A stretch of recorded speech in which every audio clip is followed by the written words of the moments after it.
Welcome to the Sharna Jackson For ISO. everybody, hello, how are you? Good, thank you. How are you doing?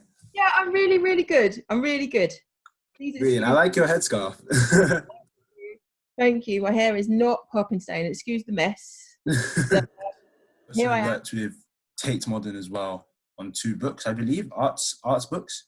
Yeah, that's right. I used to work at Tate. I worked there for about 7 years, and my job was, the title was the editor of Tate Kids, which is a website that I started to encourage young people to look at Tate's collection and the exhibitions that they would put on.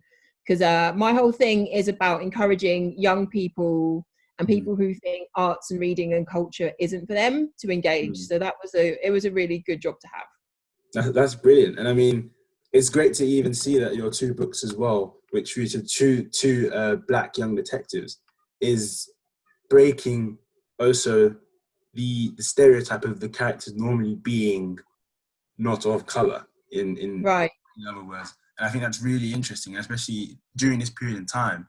I think that's monumental that representation is important in literature. So yeah, I'm going to ask you a couple of questions. And first of all, I just wanted to know, what inspired you to write a High Rise Mystery? So I was inspired to write High Rise Mysteries for kind of those things you just talked about. It was like, mystery genre is so fun, and I love it because you are solving crimes and it's like a game, and when you're writing it, you make your readers feel clever, and I Mm, love that. But what I don't love about it is that it's very old school. So it, like, lots of mysteries are set in like the 40s and the 30s, and they're all in like big country houses with lots of like smart white men.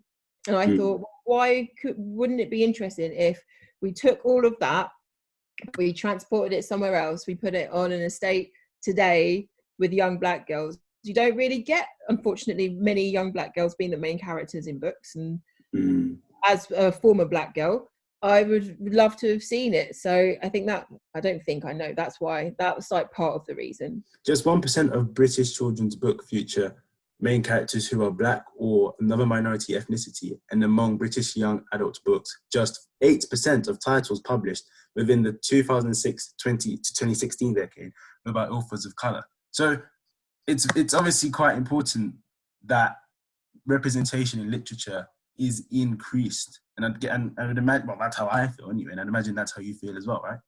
Yeah, absolutely. You have more chance of being represented by a dog or a stick in kids' books in the UK, and I don't think that that's right. So Mm, working hard to change that. And people think, oh, you're putting black characters in books, or it means it's just for black kids. No, it doesn't. I write it for black kids, absolutely, but it's for everybody to see and read, and everybody to see that young black kids can be smart and funny and clever, and not mm, just in stories where they're suffering or things are happening to them that are really negative.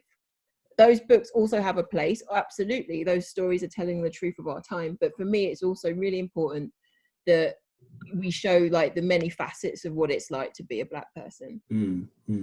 And so what do you hope to see in the future? What do you think needs to be done in the world of literature for that to happen? Oh, there needs to be many changes. So the whole industry needs to really have a look at itself and think about how it works and who is able to get those stories out there. So yes, there needs to be more authors, but there needs to be more people, um, more black people and people of color and people who are uh, different from the norm at all levels of publishing, like commissioners and agents and editors, as well as interns. There's lots of talk about, oh, we'll make intern schemes, but those aren't just the things that need to be done. There needs to be more diversity at the level where people are making the changes and are able to bring books to the market. So that's what needs to change. It needs like changing from top to bottom, and people need to be paid. That's a massive thing. There's lots of like free working and internings, people who can afford to do that if you're not from a wealthy privileged background, which many of us aren't. So yes, there needs to be a lot of change. Mm. And so with the change, do you think that during lockdown, many people have thought of that, and especially with the movement now, do you think many people are thinking of that, especially because everyone's quite still now, everyone's kind of stuck at home? So do you think that's something people are starting to gain on, or do you think it's something that people will take time? It will take time to grasp properly that sort of idea of increasing representation and what needs to be done to do so. I think for the last few years, the pressure has been on. Like the report you referenced, the Reading Realities report, has been bubbling under. But I think with what's been happening recently with Black Lives Matter protests, there is a lot of attention now on Black books and Black writers, which is like it's funny. I have mixed feelings about it, because it's great to see all the like books by Black authors going to the top of like the bookseller list, and lots of people talking about my books on social media. But it's a real shame that, you know, people are, you know, have to die for the attention to be on my story. So it's mixed. It's a mixed bag. I'm not like totally thrilled, to put it mildly, but I'm glad that more people are reading, and I hope that they enjoy the stories. Yeah, as you say, it's The High Rise Mystery is the story of two young Black girls who live on an estate called the Tri, which is in southeast London. It's short for the Triangle, and it consists of 3 towers. They're called corners in the books, and it's the hottest day of the year so far. And the girls follow their noses to the bins on their estate, and they find the body of their art teacher in there. And they've had suspicions that something was wrong with him because they haven't seen him for a couple of days.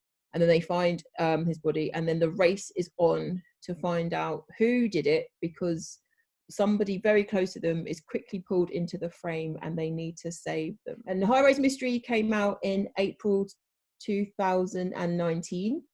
And then Mic Drop, which is the follow-up. Mic Drop is the follow-up, and that came out just before lockdown, in April 4th or something like that. Yes, it is about a singer who used to live on the Tri, who's getting some fame. She comes back to record her music video, and there is an accident of some description. So yeah, Mic Drop. So that's the 2 for now, and always working on ideas for more of them. If you think finding a body is a fun adventure, you're 33% right. Hugo Knightley Webb, 45, antiques dealer and occasional art teacher, curly white hair, straight up dead. This was a fact. I could him. It wasn't coincidence or happenstance. No, we knew. But prior knowledge didn't make the discovery any less shocking or painful or smelly. We located the body using a system I call my triangle of truth. Naturally, it has 3 angles: facts, evidence, and deduction. That's just how I work. Me, Annika Nick, Alexander, 11, science-led with a shaved head. Norva Alexander, 13, my sister, long braids, short temper, my partner in solving crime. She has her own system. She feels things in her stomach, bones, and waters. Whatever waters are. I try not to think about Norva's liquids too much. That's an apt summation of our collaboration, actually. Norva shouts theories and says seemingly stupid stuff. I then organise those words and think about them critically. This is, according to Norva, teamwork. According to her, she's the gut and I'm the nut. I should be offended, but I'm not. I'm used to it. To be fair to Norva, we both strongly suspected something was wrong through our noses. It smelt wrong on the Tri since Saturday. Dead wrong. The Tri is, apparently, a very special estate. It doesn't feel like that to many of us, though. We made models of it in art club once. Straws and paper mache, glue and gravel. Hugh said the Tri was a seminal example of brutalism, but Hugo used to say a lot of random things. He won't be saying so much now, unfortunately. Oh, this situation is terrible. I promised myself I wouldn't cry. Again, I'll hold it together. Yes, the Tri. Norva says that these ends are a scorching hotbed for stories. She's not wrong. We've long solved the graffiti games, Where the Ball At, and the Cat Farm Chronicles. But this is different, bigger, scarier, dangerous. The stakes are so much higher. We'll start a real detective agency one day, a local business for local people, give something back to the estate. Our tagline would be, if something goes down at the try, we know what's up. Norva shouted branding at the end of that sentence and flicked her hair in my eyes. So that's why I, keep files, the try files. The files are a top secret folder that includes, but is not limited to, logos, logs, checklists, tables, photographs, screen grabs, recordings, both audio and video, which we use to track movements, register events, keep logs, follow leads, find culprits, and serve justice. I store the documents online so we can access and update them on our phones and on our almost obsolete computer. Where we go, they go. If we know, there are notes. The files in this format and configuration have been active for 11 months. I won't ever stop updating them. Not now there's a real case with a very real body, a body that belonged to someone I cared about. Not now they're actually important. Not now we need to find who did this to Hugo and why. So that is the first chapter of High Rise Mysteries. You're quite for helping children in society. I mean, you are South Bank Centre's Imagine a Story author. Oh, look, I just happen to have that here as well. I mean, do you want to talk about that? Yeah, of course. I could read a bit about this as well, from this as well, if you wanted. So London Land Off was a project I did between those two books, between High Rise Mystery series with the South Bank Centre. The South Bank Centre have a project called Imagine a Story, which is to encourage young children, particularly in London, to be writing and reading and thinking creatively. So when they asked me to do it, I was so chuffed. It was like something I always wanted to do. And I worked with the amazing Dapo Adeola, who I'm sure some of you will know. He's a really great illustrator who worked on Look Up, which is a massive picture book from last year. So we worked on this project together, and what I did, because I'm an idiot, was like making it really hard for me. So the plan was, I came up with the entire framework for the story. I'll tell you what the story was in a minute, but I came up with the entire framework and then wrote opening chapters, and then gave like each school, there's a school in like every borough of London, like an opening sentence and a closing sentence and some bullet points of the things that should happen in their chapter. And then they wrote it and they sent them all in, and then we stitched it all together, edited it, and then I wrote the ending chapters. And I was only supposed to write like 2 ending chapters, but I ended up writing like 8 because I was like, oh, this bit and this bit and this bit and this bit and this bit and this bit. Children writing it. One has how do people, youngsters during this period in time, gain inspiration? What's the best way to start writing a book? Okay, so for me, there are many different ways to do it, I think, but for me, you got to do, like, people say, like, go and read lots of books, and then reading lots of books is really important, and absolutely, but also like watching TV and playing games can really help you. So when I was a young person, I read loads of books, but I played on my Mega Drive a lot, and I also went outside and ran around, and like loads of things like that, and I put them all together in my head. So I keep loads of notes. So an interesting way to encourage kids to do some like kind of research is to like give them like a little notebook and like make it out like to be like a spying notebook, and just like keep notes of things and like funny people that you see on the bus, or a snippet of conversation you hear when you walk past somebody, because that might spark something, and that could, you know, could be a character in a book, or it could be the whole idea.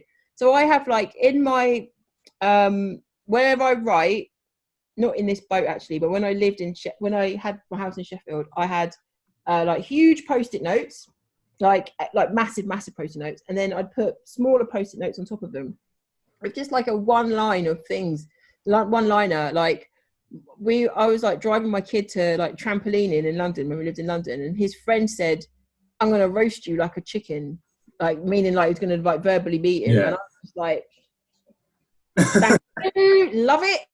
And then I always think like one of the best things about living in London is when you see all the kids out on a school trip and they're all in their little high-vis walking, holding hands down the street. And I always like, so I wrote like, you know, kids in high-vis, like keeping that for something. And then I write random things like, I don't know, rude things that I won't repeat, but like random things, and just put them everywhere and then surround myself with it. But it doesn't, like, I have to say that like writing is not like I want to like demystify it a bit, because I don't want it to be like there's lots of being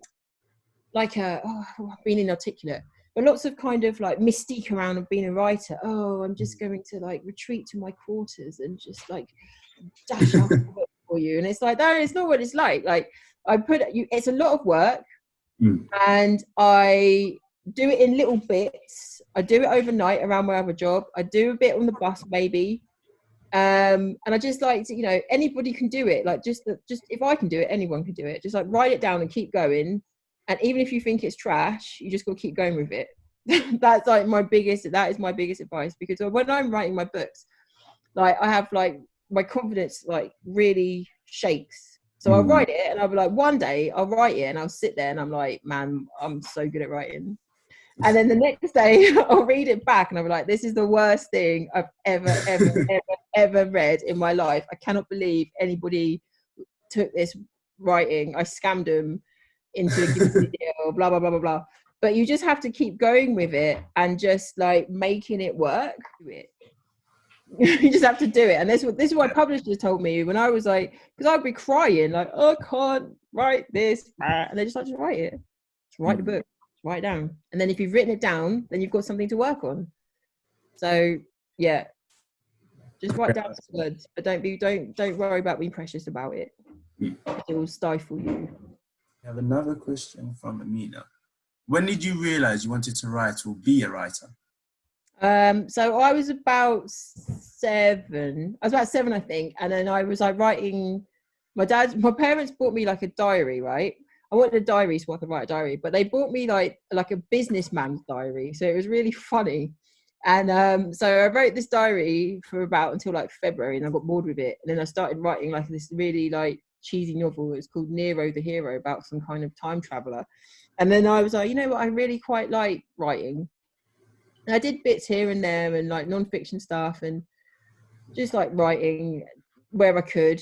But honestly, I didn't think I could write a whole book. I was very kind of like unconfident about my abilities for a long time. So yeah, being able to do it has been a big achievement. But I would say I started wanting to be a writer around 7. But that doesn't mean that if you're coming to it later that you can't do it. That's just. How long did it take you to write the books? Okay, so High Rise Mystery, I was looking back at all the emails. So I had a really interesting journey into High Rise Mystery. It wasn't a book that I had written and I had was pitching to publishers. So Nights were really brand new, and I knew them through another job that I had. I used to be like a creative director in an app, which is an app called Hopster, which is like a Netflix for babies with games. And I knew them from that, and they were telling me about this publishing house they were setting up, and I was like, that is amazing. If I can help you with any contacts, let me know. And they said, oh, do you like write a book for us one day maybe? And I was like, me, of course. And not realizing how much work it would be. Lol. So I emailed them, and I emailed them in like 2018. It was 2018 January with like 3 ideas, and they liked this one, and then it came out in April 2019. So it was just over a year around a full-time job and a move, and I got another full-time job in that time, so it's about a year part-time to do it. But I was like so into it. I think that's why it was quite quick. So a year is quite quick for publishing. If you're writing it from scratch, from like kind of concept to book, it's quite a quick turnaround. And then similarly, Mic Drop was done in about that same kind of period. I like to try and concentrate, and I work in like 2-week kind of bursts because I have a full-time job as well, so it's quite difficult to like slot the time in. So I do like what I would do